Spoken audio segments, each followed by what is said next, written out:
जे फॉर्मल दिसेल ते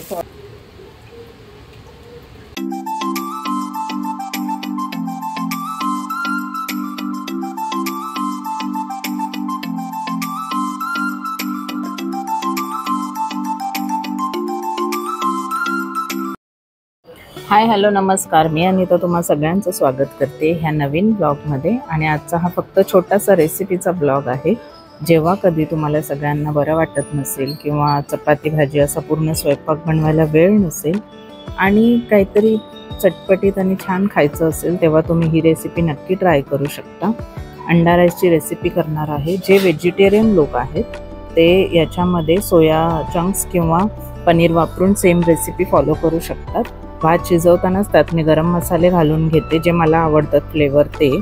त्याच्यानंतर हे सगळं भाज्या कट करून घेते, म्हणजे कांदा टोमॅटो आणि अंडी बॉईल करून घेते। त्यानंतर आपल्याला शिजवलेल्या भातामध्ये हे सगळ्याचा तडका द्यायचा आहे, लाईक पुलाव। त्याच्यामध्ये तेलामध्ये कढीपत्ता मिरची आणि कांदा घातला। मी कांदा भरपूर घालायचा, त्याच्यामुळेच खरी टेस्ट येते।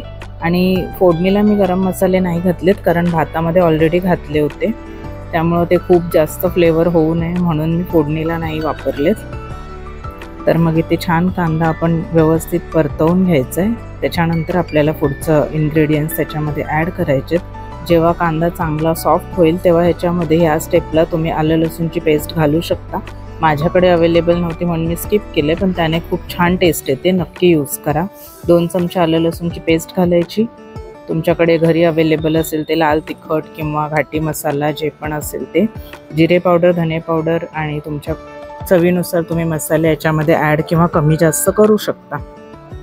हे सगळे मसाले ॲड केल्यानंतर छान कांदा अजून परतवून घ्यायचा आणि त्याच्यामध्ये भरपूर असा टोमॅटो घालायचा।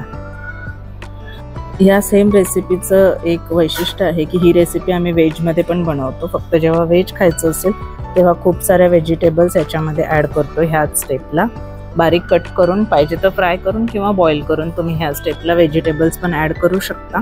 पण आज फक्त एगचा बनवणार होतो, अंड्याचा, म्हणून मी बाकीच्या व्हेजिटेबल्स यूज केल्या नाही आहेत। जेव्हा आपण टोमॅटो घालू तेव्हा त्याच्यावरती मीठ घालायचं, म्हणजे टोमॅटो लवकर सॉफ्ट होतो आणि शिजतो। थोडा वेळ झाकून ठेवायचं, ह्या सगळ्याला एक वाफ येऊ द्यायची, म्हणजे हे सगळं असं छान एकजीव करून घ्यायचं।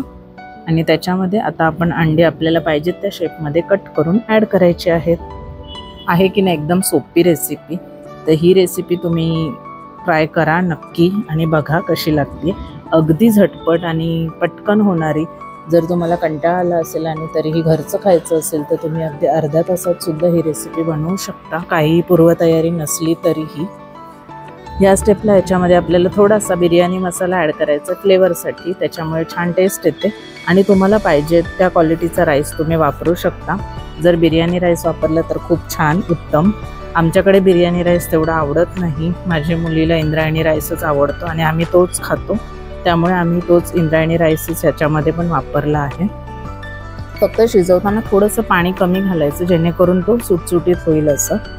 आणि मग हा राईस चांगला मोकळा करून आपल्याला त्या मिश्रणामध्ये घालून घ्यायचा आहे। तुम्ही क्वांटिटी तुमच्या हिशोबाने मॅच करा, पण मसाला भरपूर असेल तर छान राईसला मॉइश्चर येतं आणि छान लागते रेसिपी। ह्याच्यामध्ये घालून घ्यायचं आहे। ही फायनल स्टेप आहे।